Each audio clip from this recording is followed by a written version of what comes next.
चलो भाई देख। मैंने एक ही सवाल, मुझे पता था मैं 10 सवाल पूछूंगा तो प्रियंका जी एक का भी जवाब नहीं देंगे, इसलिए मैंने एक पूछा। दोस्तों, कुछ डिबेट ऐसे होते हैं जो आपको गंभीर मुद्दों पर भी हंसने के लिए मजबूर कर देते हैं। आज की वीडियो में आप कुछ इसी तरह के डिबेट देखने वाले हैं, जहां पर आम आदमी पार्टी की प्रवक्ता प्रियंका कक्कड़ डिबेट में कुछ ऐसे शब्दों का इस्तेमाल करती है जिसे सुनकर लोग हंसने लगते हैं और आपको भी हंसी जरूर आएगी। और उनके सामने सुधांशु त्रिवेदी जी थे, जिन्होंने अपने तर्कों से पूरी आम आदमी पार्टी को जलील किया था। और साथ ही में आनंद रंगनाथन जी ने भी आज कांग्रेस और आम आदमी पार्टी दोनों को बेनकाब किया था। वीडियो बहुत ही दिलचस्प है, वीडियो को पूरा देखें और अपनी राय कमेंट में जरूर लिखें। और इस तरह के मजेदार वीडियो देखने के लिए वीडियो को लाइक और चैनल को सब्सक्राइब जरूर कर लें। कि केजरीवाल जैसे आम आदमी को, जो कि 15-20 दिन स्लम में रह के इन्होंने आमरण अनशन किया था, उनको सोना की क्या जरूरत पड़ गई करोड़ों रुपए के, उसका जवाब इन्होंने दिया नहीं। और अभी तो रुको, क्लाइमैक्स अभी बाकी है। और इन्होंने ये कहा कि पंजाब में हमने 1000 मोहल्ला क्लिनिक्स बनाई हैं। वो अलग बात है कि घोटाला रहने दीजिए मोहल्ला क्लिनिक का, लेकिन इनका वादा कितना था? 16,000 मोहल्ला क्लिनिक। पंजाब में इनका वादा क्या था कि 1000 रुपए पर मंथ देंगे, एक महिला को इन्होंने दिया, ये इन्होंने बात करी नहीं। लेकिन अब मैं प्रियंका जी आपके अब फार्म फायर्स रोक देंगे, बहुत सारी चीजें, ड्रग को 1 महीने में प्रॉब्लम खत्म कर देंगे, एक भी प्रॉमिस पूरा नहीं किया है। समझ रहे हो आप? लेकिन मैं उस पर नहीं आना चाहता। मैं अभिषेक जी से एक सवाल पूछना चाहता हूं। सुधांशु जी से ज्यादा आपका भांडाफोड़ आपके कार्यक्रम में अभिषेक जी ने किया है, मैं इनकी दाद देता हूं। लेकिन अभिषेक जी मैं आपसे ये पूछना चाहता हूं, दिल्ली के लोग ये भी सुन रहे हैं कि आपने इतना बड़ा घोटाला, सब स्कैम आपने गिन दिए, आप अभी भी आपके साथ नेशनल लेवल पे क्यों हैं? अभिषेक आदमी के साथ आप क्यों खड़े हुए हैं? आनंद भाई, पहले मैं आपको डंके की चोट पे कुछ सुनाना चाहता हूँ, जरा सुनिएगा, फिर मैं आपकी डंके की चोट ठीक करूंगा। ये सुनिए।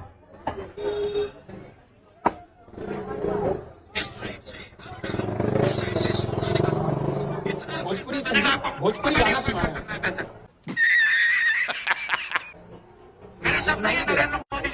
सुनाई पूरा दे नहीं रहा। अभिषेक जी आप इस बता साइड दें। से आलू डालो, इस साइड से सोना डालो। सुनिए मैडम, जो ये इन्होंने बोला ना, इस साइड से आलू डालो, इस साइड से सोना डालो, ये edited video Bharatiya Janata party का है और ये शब्द राहुल गांधी जी के नहीं थे, ये शब्द नरेंद्र मोदी जी के थे। तो पहला जो डंके की चोट पर झूठ बोलना छोड़िए आनंद भाई, ये वीडियो में आपको व्हाट्सएप, आप रुक जाइए, आप speak for himself, please allow him to speak and then you let me speak also. अच्छा, please allow me to speak, because if we start interrupting each other then it becomes like a difficult debate. जब इन्होंने बोला था, अब तो चलो मैं आपको अपडेट करना चाहता हूँ, जो शब्द आपने यूज करे वो मोदी जी के शब्द थे, मैं आपकी जानकारी बताना चाहता हूँ। मुझे पता है, मैं आपको आइडिया बोल चुका हूँ। अब मुद्दे पे आ जाते हैं। एक मिनट मेरी बात सुनिए प्लीज, सुन लीजिए अभिषेक जी, मैं आपकी बहुत इज्जत करता हूँ। आनंद रंगनाथन, योर पॉइंट, आपका पॉइंट आ गया है। अभिषेक दत्त को बहुत से सवालों के जवाब देने हैं। ये इलेक्शन, दिल्ली का इलेक्शन है। अभिषेक दत्त, देखिए, हम कोई मंदिर का घंटा है कि कोई भी आके बता जाता है?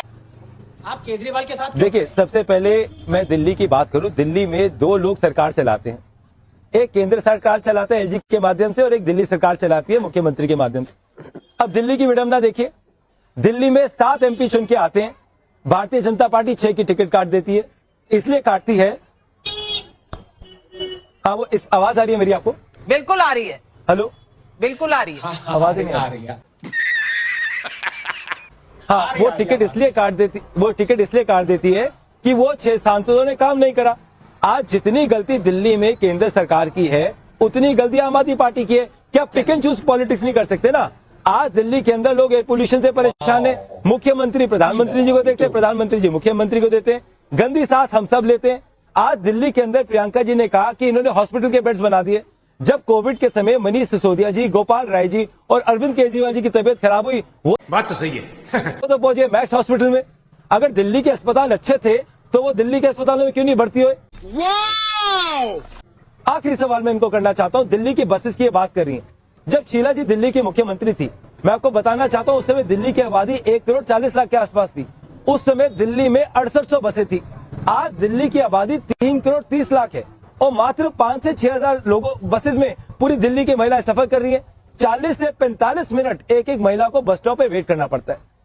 ठीक है, केजरीवाल जी ने कहा था कि भैया मुझे मुख्यमंत्री बना दो, मैं 15,000 बसेस खड़ा दूंगा। और सपोर्ट देने वाली पार्टी कांग्रेस पार्टी ही थी। अभिषेक दत्त जी, 2013 में जब आपने सरकार बनवाई थी अरविंद केजरीवाल की, तो तो बिल्कुल अकाउंटेबिलिटी से तो आप भी दूर नहीं रह सकते, लेकिन पब्लिक के कई सवाल आ रहे हैं। अतुल कुमार सोनी बिलासपुर छत्तीसगढ़ से पूछ रहे हैं, एक बार शीश महल के दरवाजे मीडिया और जनता के लिए खुलवा दें और बीजेपी का मुंह बंद करवा दें, ऐसा क्यों नहीं करती आतिशी जी और केजरीवाल जी? प्रियंका जी जवाब दीजिए। बात तो सही है। देखिए, जब अरविंद केजरीवाल जी ने वो घर छोड़ा था तो चाबियां सौंपी थी बीजेपी को ही। अब बीजेपी के पास ऐसा कुछ था ही नहीं दिखाने को, तभी ये सब हुआ। दूसरी चीज मैं कहती हूँ कि मीडिया हाउसेस को जरूरी दिखानी चाहिए वो गुफा जो प्रधानमंत्री मोदी ने अपने घर में बनवाई है, क्योंकि उनको जब पार्लियामेंट जाना होता है वो उस गुफा से जाते हैं 1.5 लाख का चश्मा पहन के, 10 लाख का सूट पहन के, तो वो घर के अंदर वो इतना प्रोटेक्टेड क्यों है? हम अंदर क्यों नहीं देख पा रहे? उसमें क्या हीरे सुधांशु त्रिवेदी जी जवाब दीजिए, ये कौन सा गुफा है, कहाँ बनी है? अब ये मजा आएगा ना भिड़ो। ये कौन सी गुफा है? एक बात कहना चाहेंगे, पहले मैं एक फैक्ट बता दूं, ये लोग कितना झूठ बोलते हैं महिलाओं के बारे में। मैं याद दिला दूं, इन लोगों ने वादा किया था कि जो 70 विधानसभाएं होंगी, 70 के लिए 70 का अलग अलग एक वो निकलेगा घोषणा पत्र। अब बिल्कुल बताते हैं आप चाहते। अरे मैं याद दिलाना चाहता हूं महिलाओं को, दिल्ली की महिलाओं को बहुत ध्यान से सुनना चाहिए। इन्होंने कहा था कि कहीं भी नई शराब की दुकान तब तक नहीं खुलेगी जब तक उस क्षेत्र की 75% महिलाएं लिखित में नहीं देंगी।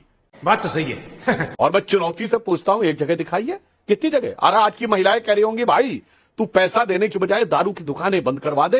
ये 1000-2000 के चक्कर में हजारों का इलाज का खर्चा आएगा कुछ साल के बाद। किसी का लिवर खराब होगा, किसी की किडनी खराब होगी, और जाने क्या क्या घर होगा, जिसके लिए कहा गया ना, हजारों घर है डूबे बोतलों के बंद पानी में, जो इस पानी में डूबे वो न उबरे जिंदगानी में।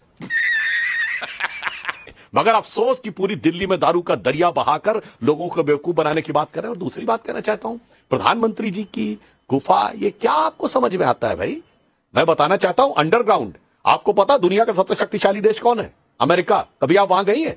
वहां के ऊपर जो नीचे यूएस कांग्रेस में और जो उनके सेक्रेटेरिएट से अंडरग्राउंड जाते हैं, और वो इसलिए है कि आने जाने का खर्चा भी बचेगा, सिक्योरिटी का खर्चा भी बचेगा, बीच में ट्रैफिक से किसी को समस्या भी नहीं होगी, आना जाना भी सुगम रहेगा।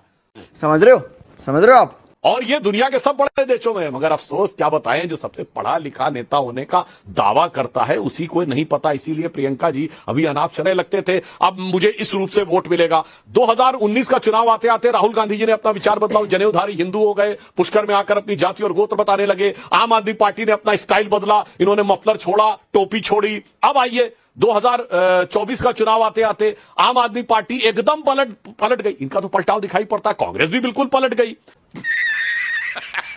और देखिए दोनों राहुल गांधी जी अब ईश्वर के नाम की शपथ भी नहीं लेते। जो पहले अपने को जनेऊधारी हिंदू बता रहे थे, वो अब सत्य इंग्लिश में सोलेमनली अफर्म करते हैं। अब मगर दोनों में समानता क्या आई?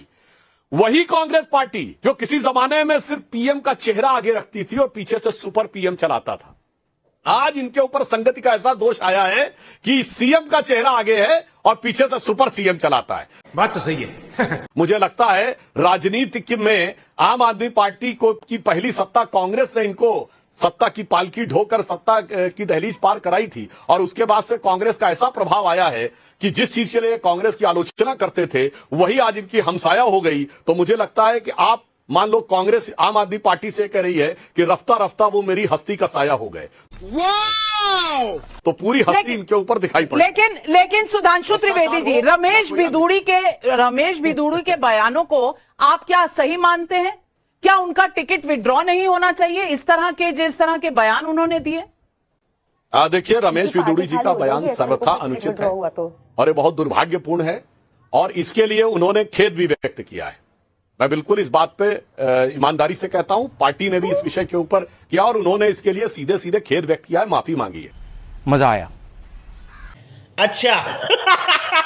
तो दोस्तों, आपको वीडियो कैसा लगा मुझे कमेंट में ज़रूर लिखें, और इस तरह के मज़ेदार वीडियो देखने के लिए वीडियो को लाइक और चैनल को सब्सक्राइब करना बिल्कुल ना भूलें।